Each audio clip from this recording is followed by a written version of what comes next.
Hello, and you're very welcome to Season 2 of the Jameson Graduate Programme podcast.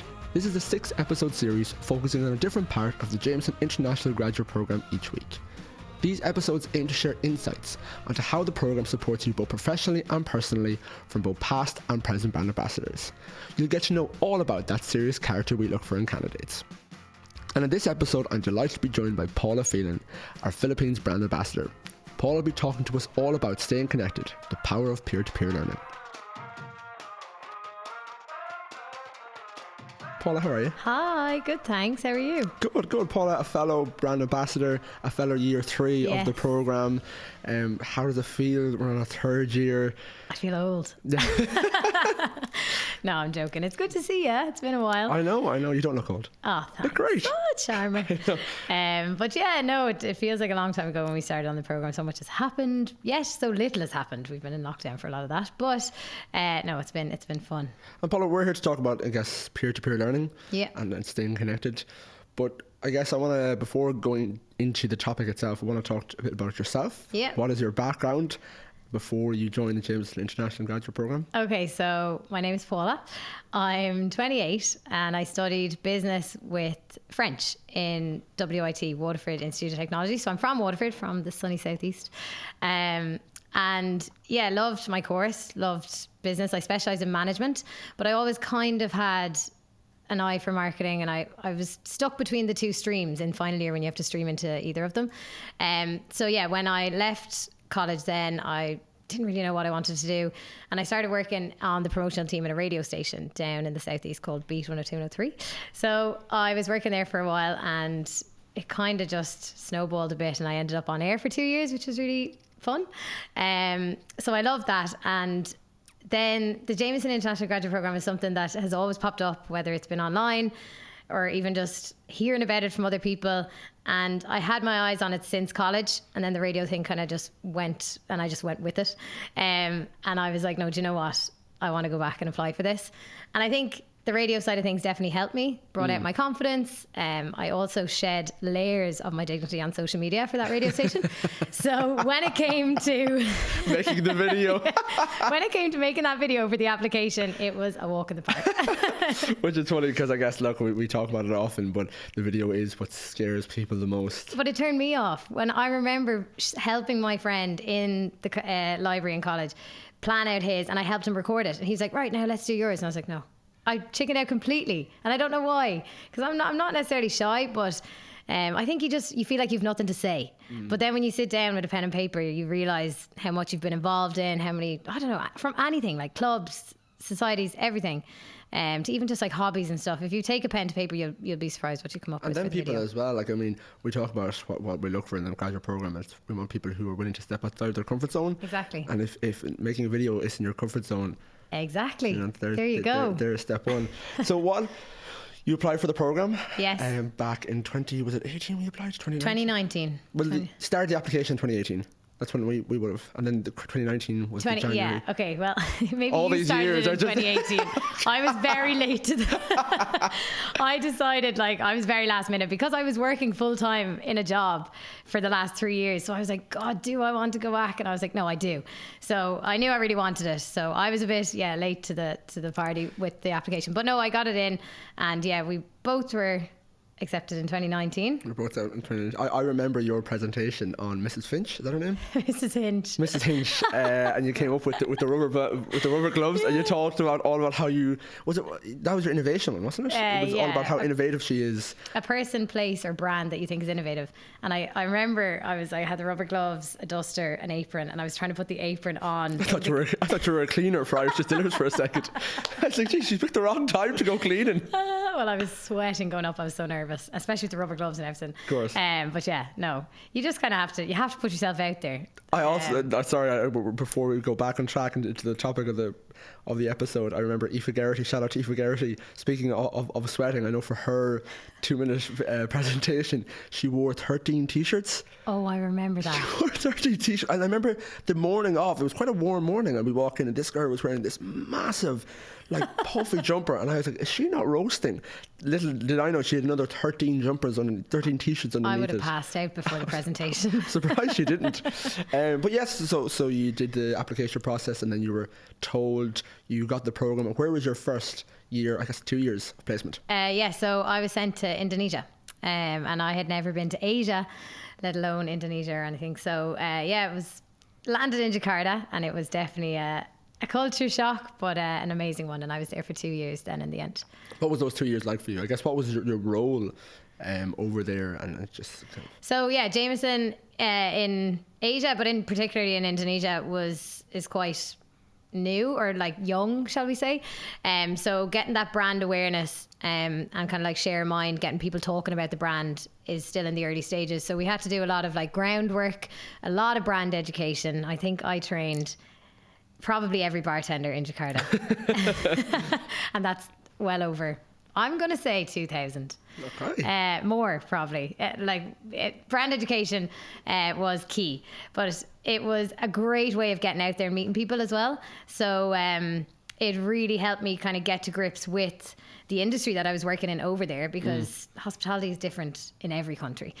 So it really kind of helped me, introduce me to the hospitality industry over there, introduced me to some people that went on to be like my best pals over there. So it was really just kind of the basics, brand education, getting people talking about Jameson. That was really it in my first year. And then in my second year, it was more, we kind of did a few more kind of big events or activations. Of course, they were virtual because we were still battling COVID and lockdowns and stuff. But in the second year, kind of took a bit of a step into the marketing side of things, which I really, really enjoyed. And we had Jameson Connects Indonesia, which was a big virtual platform that we launched to do with music and giving kind of artists in the indie music scene in Indonesia a chance to share their music and stuff. So that's something I'm really proud of. I think my 2 years there were very, very full on, very hands on and stuff, but very, very beneficial. It sounds as each year progressed, you kind of got more responsibility. A little bit, yeah. And I think I felt more comfortable in the role myself. Like doing tastings and trainings and brand education is very, like, once I was doing that for a few months, you just get used to it. You can do one in your sleep. So I think, it was like a natural step to be able to kind of move on then and take a step into kind of the more marketing side of things and actually plan and execute events and stuff. One quick question, what was it, because look, you mentioned there that Jameson is a small brand, so coming from Ireland, where, as we know, Jameson is such a huge brand and everyone knows what Jameson is, what was that like going over to a country where, it's very, very, well, in terms of comparison to the Irish market? So were you surprised? Were you like, what do you mean you don't know? You don't know? Well, when I got there, the population is so big. So there is a huge amount of people that do know about it, but then there's equally amount of people that don't know about it. Whereas in Ireland, it's like, it since you're a child. Your granddad's been drinking it since. And it's just like a household item in Ireland, really. But I guess over there, as the brand began to grow, and I guess I seeded myself in the hospitality industry. So more and more bartenders were using our product, talking about our product. So even in the 2 years that I was there, I saw a big jump in like the buzz around the brand, which was amazing to see. I guess it's a challenge. It was a challenge for me and Kieran Hyland, who's big shout out to Kieran. I was going to say my bro. Me and him call each other bro. So it was a challenge for us, but it was a welcome challenge. A welcome challenge. And I guess, like, you meet people that might know Jameson, but they don't know it's even Irish. So they think it's a cool brand. And they're like, Jameson's so cool. I was drinking it with my friends at the weekend. But they don't know anything about it. And that was our job. You know what I mean? To step in and kind of to reiterate the taste, the quality, and the history. The history and the brand, And so I guess you've finished up with your 2 years in Indonesia. Where are you based now? So, I'm based based from my bedroom in Waterford at the moment, but I'm working with the Philippines team, so I'm so excited. Hopefully we'll get out there early next year. The team are amazing. We just had our virtual, we had a virtual staff party online earlier, and the team, the morale over there is great, so I can't wait to get out there. What city are you based out of? Manila. Yes. So I'd say it's similar to Jakarta, a bit smaller, I've heard, but similar in terms of, skyscrapers, lots of traffic, bit of pollution. But I'm excited to get out there and just kind of take on a new challenge. I even noticed from speaking to the team and like working on the projects that we're working on now that there's even a whole different outlook on Jameson over there compared to Indonesia. Like Asian markets are quite similar, but they have similarities, but the differences are so big too.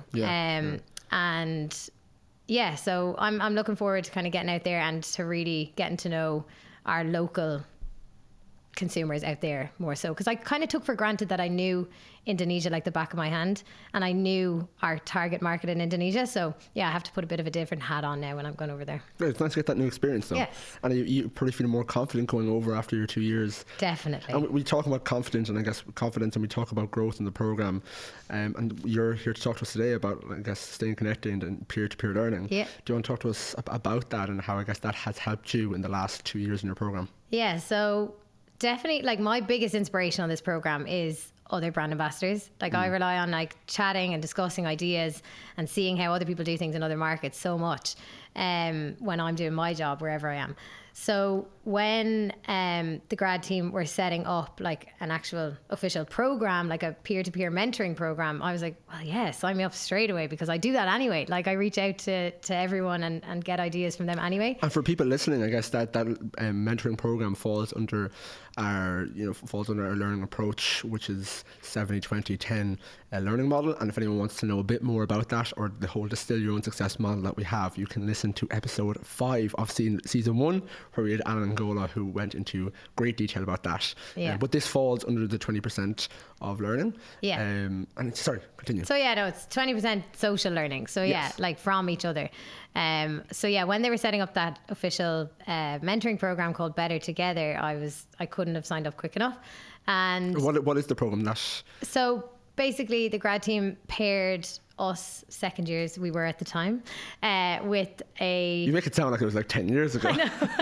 Back Feels like way it. back when. Back in our when we day. were in the year 2 of the program. Sorry, you've thrown me off there. They pair us up with a year 3. Yes, they paired us up with a year 3. And it was just someone to kind of have a monthly catch up with, to discuss work stuff, but also to kind of just have someone to lean on. Like, people that are on the program understand that sometimes it is difficult when we live away, and then particularly in the last 2 years. Like if you're living away, you might miss home, and you have all the like cultural aspects of living in a different culture and that as well. So even to have someone to just like bounce those kind of things off as well was hugely beneficial. But again, I think it differs from that like traditional employee management relationship. Like although they were year 3s and they were ahead of us, they were going through the same thing that we're going through right then and there. So to have someone that understands that on the ground experience and that has lived through it and that was still going through it was hugely beneficial. And as we talked about there, of your journey in Indonesia and the differences 1 year makes is huge, especially for year 1s this year when they sign up for the mentoring program. What they'll get from a year 3 is a 2 year gap essentially. And it's mad because that 2 years makes a huge difference. Totally. And learning from someone, as you said, who's gone through the similar experience, and some of them might have been in the same markets. Yeah. And it's great to have someone that you can lean on, who is, I guess, a colleague. Yeah. But also a friend. A friend, exactly. Yeah. And I think shout out to Niall Healy as well. He was my mentor on the program. But shout out to Antonia, she was mine. Yeah, I think for me as well, like I would like bounce stuff off Niall in terms of like stuff that I was working on. And I think, I don't know whether it's just me or whether it's just us, it's like in our nature to kind of like not dumb stuff down that we do, or like you kind of like I would tell him a project I'd be working on and I'd be like, oh well, like, did I really have much of a hand in that? And he was like, yes, Paula, you were in the meetings from the very start. You had like a say in the budget. You had this, you had this. And he was like, that's end-to-end project management. I was like, actually, do you know what? You're right. It was. And I had so many moments of that in the mentoring program. And he kind of just got me to look at stuff in a different way, because I guess he was in the position of, he was a third year looking at moving off the program, looking back at his 3 years on the program and kind of like packaging up what he's done and putting it into a CV and putting it out there to get, to move on in his career. Yeah. So I think, he tweaked my way of thinking about a lot of stuff, which was, And what did you, I guess, when you signed up for the program, was there anything you were hoping to get out of it before you started?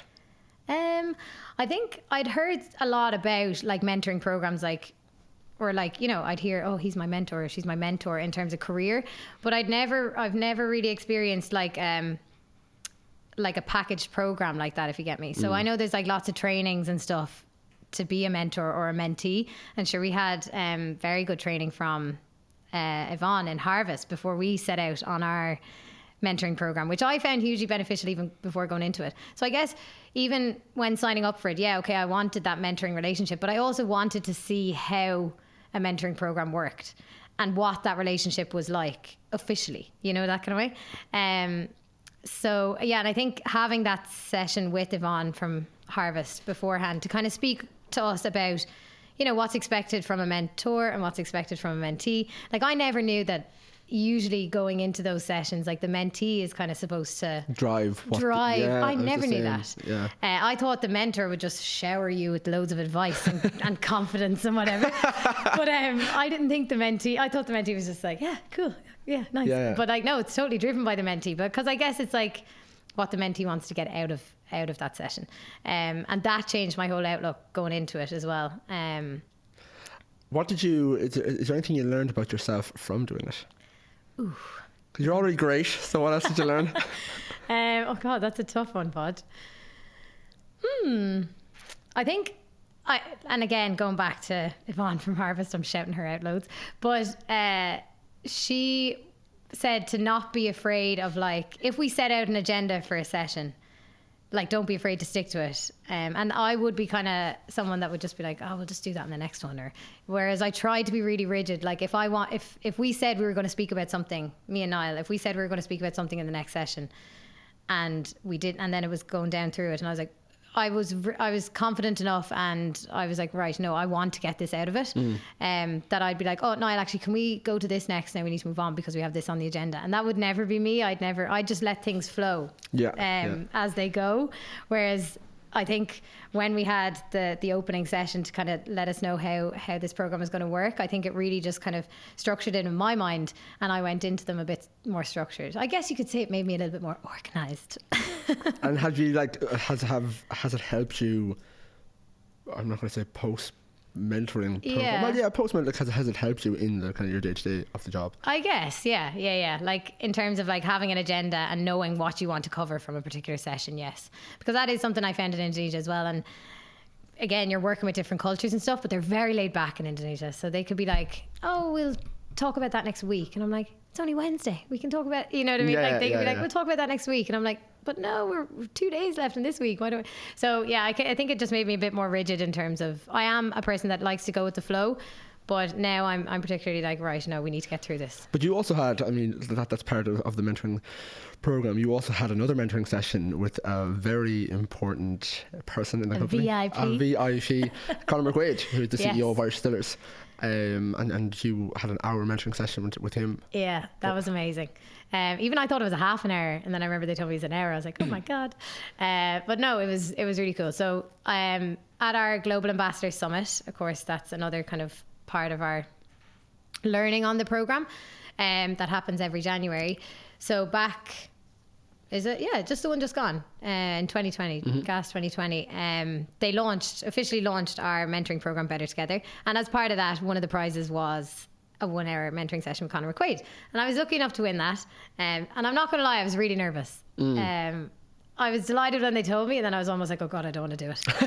But I'm delighted I did. And yeah, it was great. So I tried to go into it as prepped as I could, but like, again, the mentee has to lead the conversation, so I was like, oh, pressure. And I just really kind of again sat down and was like, what do I want to get out of this? But he was so lovely. I was like, at the first few minutes I was like, oh, caught off guard a little bit, but then once I settled into it, he just made me feel so at ease, and the conversation just flowed. And yeah, he was full of nuggets of information and advice, I guess. I was actually going to ask, what was the biggest piece of advice you'd taken from that session with him? Yeah, there was loads. One would probably be, he said to always stay curious. So throughout your career, to never stop learning, never stop reading. There's always something out there that you don't know. So no matter what position you get to in your career, don't think you know it all, because when you start to think that, the wheels might start to come off. But no, in terms of just always keep trying to better yourself. There is always something out there that you can read that you might gain something from. So always stay curious. But I think in particular for us on the program, and we're looking ahead in our careers, and we're looking at like, you know, what area do we want to go into? What path do we want to go down? He said that don't be too focused on vertical moves in a hierarchy, because sometimes...